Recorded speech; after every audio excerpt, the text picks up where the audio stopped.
Pae, malaman, pero manyaman. Makinis. Mula ulo, mukhang talampakan. Hanggang talampakan. Tara na! At makipag-ututang dila kay Laika Barista! Yes, friend ko, DJ Laika Barista pa rin syempre ang inyong kasama. Kachismisan, kakwentuhan at kaututang dila rin hanggang sa mga oras po na ito. And Merry Christmas to everybody! Sa lahat po namang nakikinig ngayon sa biyahe, kung saan man ang inyong punta ngayon, mag-iingat po kayo sa mga pauwi sa kanilang pamilya. Tandaan, original lang dapat uwian. Live na live pa rin tayo mga yes friend, kaya maya-maya lamang, nako alam ko maghahanda ka na. Maghahanda na ng inyong dapat kainin sa umagahan at maghahanda na rin sa mga inaanak na susugod sa inyong tahanan. O, diba? Alam ko naman, yes, friend, na nakahanda na ang ampaw mo. O, handa na rin ba? Sa taon-taon, yes, friend, naghinahanda mo na rin ba yung sarili mo sa taon-taon mong role tuwing Pasko? O, syempre, kasama na dyan yung magpaiyak at pasayawin sila ang iyong mga pamangkin. Well, totoo naman, sabi ko nga, aba, syempre sa panahon ngayon, dapat may nakukuha na tayo in return. Diba? Dapat, bago kita abutan, gumiling ka muna dyan. Parang pangit naman pakinggan. Ayan, yes, friend, nambubulabog pa rin sa inyong madaling araw na talaga nga namang alam ko, yes, friend, mambubulabog ka rin mamaya sa inyong mga ninong at ninang. At yung mga ninong at ninang, syempre, dapat inyo munang sayawan. Ang sarap kasi talaga minsan mang asar ng pamangkin, no? Yung bago mo sila bigyan ng pera, pagigilingin mo At sa mga tumatakas dyan, kunwari, gusto maiba ang nakasanayan tuwing Pasko, hoy, yun pala gusto lang magtago. At para sa mga inaanak ko, may gusto lamang po akong paalala sa inyong lahat. Ito, ngayon nyo palang malalaman na ang totoong ibig sabihin ng P sa Pasko. Ang ibig sabihin talaga niyan ay pasensya na. Ay nako, kopya? Kopya. Sa mga yes friend ko, alam ko nag-aabang kayo bukod sa aking pag-bye-bye for today. Pero alam ko rin na nag-aabang yung ilan dyan. Puyat na yan. Pero inaabangan kung sino nga ba ang mananalo ng 500 piso para po sa ating ACS! Pera lang yan! ACS! Pera lang yan! ACS! yes friend ko, alam ko nag-aabang ka ng papremyo. Alam ko, inaabangan mo kung sa'yo nga ba mapupunta ang 500 piso. Sige na. Abangan mo na talaga dahil dalawa ang ating pipiliing winner ng Tig 500 pesos. Nahatid po sa inyo ng Pride Detergent by ACS. Sa ating like katanungan kanina na sa Triple Stain Away Formula, tanggal ang matitinding mancha. Ano naman ang tawag sa ninong at ninang mo na wala raw ibibigay sa'yo ngayong darating na Pasko? Actually, Pasko na. Is it A, kuripot, B, BC, or C, Purita Mirasol? Kaya naman congratulations sa ating mga winners! Walang iba kundi sina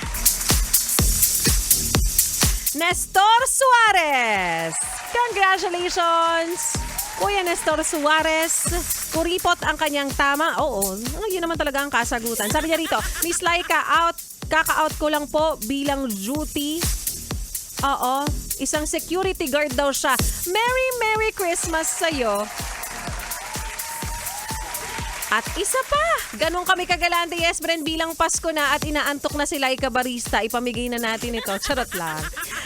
Congratulations!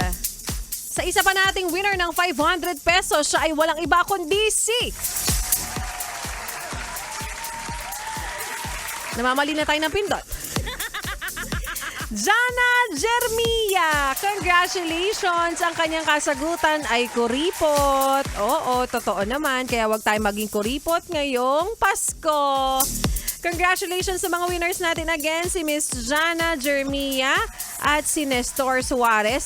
500 pesos each po ang inyong mapapanalunan, ang inyong matatanggap. Abangan lamang yan bukas o sa mga susunod na araw. Basta kapag kaya na naming i-transfer yan sa inyong account. Charot lang, hindi. Agad-agad yan, yes, friend. Instant gratification na hatid po sa inyo ng Fry Detergent by ACS ang inyong matatanggap. Again, sa mga hindi pa po nananalo, lagi lang makinig, lagi lang sumali, at laging tumutok sa programa ng mga DJs ng 101.1 Yes FM para kayo ang susunod na manalo ng 500 pesos mula sa Fry Detergent by ACS. ACS. ACS. At batiin na natin yung mga yes friend natin hanggang sa mga oras na ito ay nagmamamam. Yung mga nag-e-enjoy dyan, sa mga sinusulit ang kanilang handa at edi kayo na. Happy listening kay Belmar Brosco Borja. Ito yung Honda dat kanina eh. Alas 10 ang uwi. Aba, nakaabang na sa biometrics. 9:58 pa lang. Hoy, dude. Merry Christmas sa iyong pamilya, kay Jess, of course, at kay Iya, sa aking inaanak. Iya, sana kapag nakakaintindi ka na, lagi mong tatandaan na lahat ng ibinibigay sa'yo ni Ninang, hindi dapat sinishare yan sa iyong ama. Charot lang. And ilan pa sa mga yes friend natin na nakikinig ngayon? May mga gising pa ba? May mga ginagawa bang background songs ang ating mga kantahan dito sa Yes FM habang kayo nagiinuman? Happy listening, Benji Villoga, Katrina Cordero, Ching Ching Kimcha. In fairness dami palang gising pa ng ganitong oras. At ituloy pa natin, yes friend, ang pakikinig habang nakikinig din daw ang pamilya ni Belmar, ang kanyang nanay. Uy, si Mother Dear. Ito yung sabi niya na pina-follow daw ako sa aking page. Mother Dear, yung anak niyo po, gusto ko lang isumbong. Sisweldo po sa katapusan kahit wala namang ginawa. Charot lang. Merry Christmas, Borja family. See you soon, Mother Borja. Mother Borja. At mga yes friend, Merry Christmas po sa inyong lahat. At sa lahat ng mga nakikinig sa mga oras po na ito, sa lahat po ng mga ginagawang background music o kanilang ginagawang kasama ang Yes FM, sa kanilang tahanan, sa kanilang bahay, o kung nasaan man kayo ngayon, ang Yes FM ay patuloy po na mamimigay ng kasiyahan sa inyo, ng entertainment sa inyo hanggang sa mga susunod po na taon. Again, enjoy the rest of the day. Sa mga ninong at ninang natin, ibigay ang karapat-dapat para sa mga inaanak. DJ Laika Barisa po ang inyong lingkod at makakasama nyo na po ako sa darating na December 26. Merry Christmas! And Happy New Year na rin. And happy birthday na rin sa akin. At ikay patuloy pa rin nakatutok dito sa iyong solid na paboritong kabonding ang 101.1 Yes FM. Ito pa ang mga kantahan natin ngayong madaling araw. Yes, friend, hindi talaga ako sanay. Kaya naman here's Sugar on My Tongue with my humps. Hindi ko na alam yung mga pinagsasabi ko. Basta ang tunay, inaantok na ako sa mga oras na ito. Solid!